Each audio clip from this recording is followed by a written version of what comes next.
सपना, ये बताइए, आप हिंदी पढ़ रही हैं, अच्छी लगती है? क्योंकि आजकल तो सबको इंग्लिश ज़्यादा पसंद है। नहीं सर, हमें हिंदी पसंद है क्योंकि ये हमारे हमारे को क्या बोलते हैं, अपने भारत, अपने देश से जोड़ती है। क्या करना चाहती हैं हिंदी में आगे?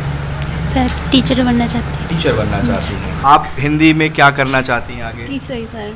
टीचर। जी सर। जो हिंदी को आज देशों हमारे देश में तो बोला ही जा रहा है, लेकिन विदेशों में भी इसका बहुत अधिक प्रयोग किया जा रहा है। अंग्रेजी, जिसको अंग्रेजी का ज्ञान है वो भी ठीक है, लेकिन अंग्रेजी के ज्ञान के साथ साथ हमें हिंदी का भी बहुत अधिक ज्ञान होना चाहिए। जो और विश्वविद्यालय है हमारे आसपास के, उनके जो सेमेस्टर के पेपर है वो मार्च में होने जा रहे हैं, जबकि हमारी यूनिवर्सिटी ने ये डिसाइड किया है, इन्होंने ये निर्णय लिया है कि दिसंबर, क्योंकि जनवरी जो है हमारा एक मंथ ऑफ होगा सर्दियों की वजह से, तो उन्होंने ये निर्णय लिया है कि दिसंबर में ही हम इनके एग्ज़ाम करवा के और हम इनको फरवरी के लिए फ्री कर देंगे, ताकि ये जब अगले सत्र में आएंगे तो एक नई ऊर्जा के साथ जो है वो नए सत्र में प्रवेश करेंगे। हिमाचल प्रदेश सेंट्रल यूनिवर्सिटी के हिंदी डिपार्टमेंट में इस वक्त हमारी मौजूदगी है।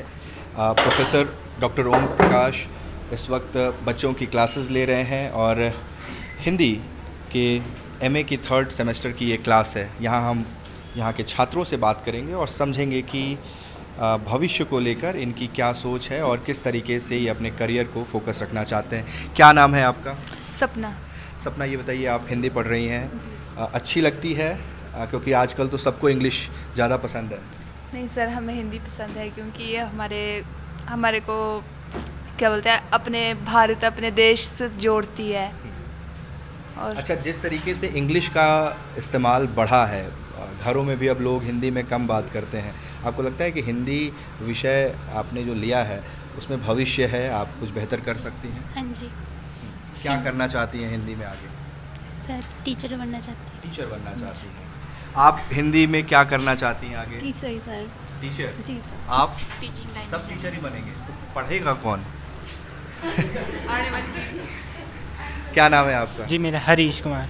हरीश, ये बताइए कि हिंदी आपने लिया है, आपको भी टीचर बनना है? जी, मेरा जैसे मैंने LT टेट तो मेरा हो गया है, टीचर एलिजिबिलिटी टेस्ट, लेकिन फिर भी इसके साथ मैं जैसे कहानी भी लिखता हूँ, फिर मतलब लेखन कार्य भी साथ साथ में चाहिए मेरा। साहित्य का शौक है? जी जी जी।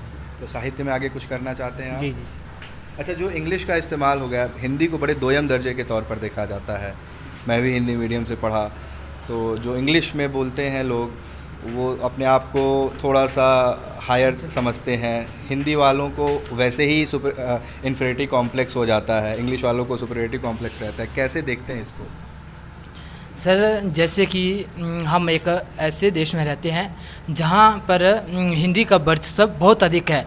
आज के संदर्भ में देखा जाए तो हिंदी एक ऐसी भाषा बन चुकी है जो हिंदी को आज हमारे देश में तो बोला ही जा रहा है, लेकिन विदेशों में भी इसका बहुत अधिक प्रयोग किया जा रहा है। आज हिंदी को देखें तो हिंदी आज विश्व में 3रे स्थान पर बोले जाने वाली भाषा है। आज हिंदी को भारत में तो बोला ही जा रहा है, लेकिन विदेशों में भी इसका प्रयोग बहुत ही अधिक किया जा रहा है।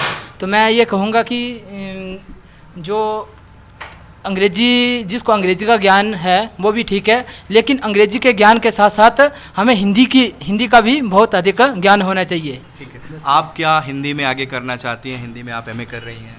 सर, वैसे तो मेरी टीचर लाइन में जाने की इच्छा है, लेकिन मैं चाहती हूँ कि हिंदी को एक तरह से अलग स्थान मिले। जैसे हमारे देश की मातृभाषा हिंदी है, अदर देश में देखें तो जिनकी वो मातृभाषा वो उसी में बात करते हैं, लेकिन हमारा देश जो है वो हिंदी को बोलने में शर्मा रहा है।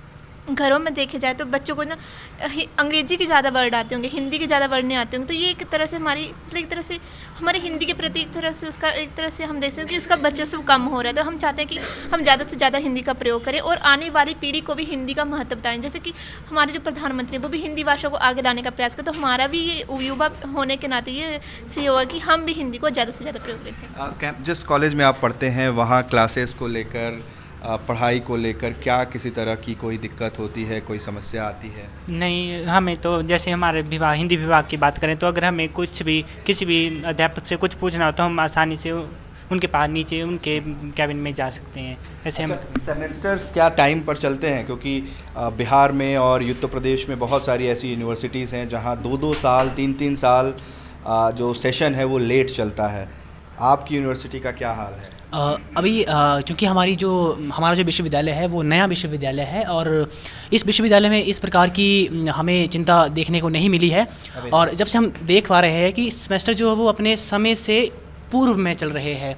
हमारा जो सत्र भी चल रहा है, हमारे जो मिड टर्म एग्जामिनेशन है वो हो चुकी है। और जबकि जो और विश्वविद्यालय है हमारे आसपास के, उनके जो सेमेस्टर के पेपर है वो मार्च में होने जा रहे हैं, जबकि हमारी यूनिवर्सिटी ने ये डिसाइड किया है, इन्होंने ये निर्णय लिया है कि दिसंबर, क्योंकि जनवरी जो है हमारा एक मंथ ऑफ होगा सर्दियों की वजह से, तो उन्होंने ये निर्णय लिया है कि दिसंबर में ही हम इनके एग्ज़ाम करवा के और हम इनको फरवरी के लिए फ्री कर देंगे, ताकि ये जब अगले सत्र में आएंगे तो एक नई ऊर्जा के साथ जो है वो नए सत्र में प्रवेश करेंगे। क्योंकि ऐसा होता है कि जब दिसंबर में हम घर जाएंगे अपने अपने, क्योंकि सारे बच्चे बाहर से हैं, एक महीने की छुट्टियां काट के आएंगे, तो जो तारतम्यता हमारे अध्ययन को लेकर बनी हुई है, जो हम पढ़ते हैं, वो कहीं ना कहीं बिखरी हुई नज़र आती है। और क्योंकि मार्च में पेपर होना और हमारे विश्वविद्यालय द्वारा वो दिसंबर में करवा लेना, तो ये एक साफ जो है वो एक इसका सबूत है कि सत्र को कितनी प्राथमिकता दी जाती है और कितना ध्यान जो है हमारे विश्वविद्यालय में इसका रखा जाता है।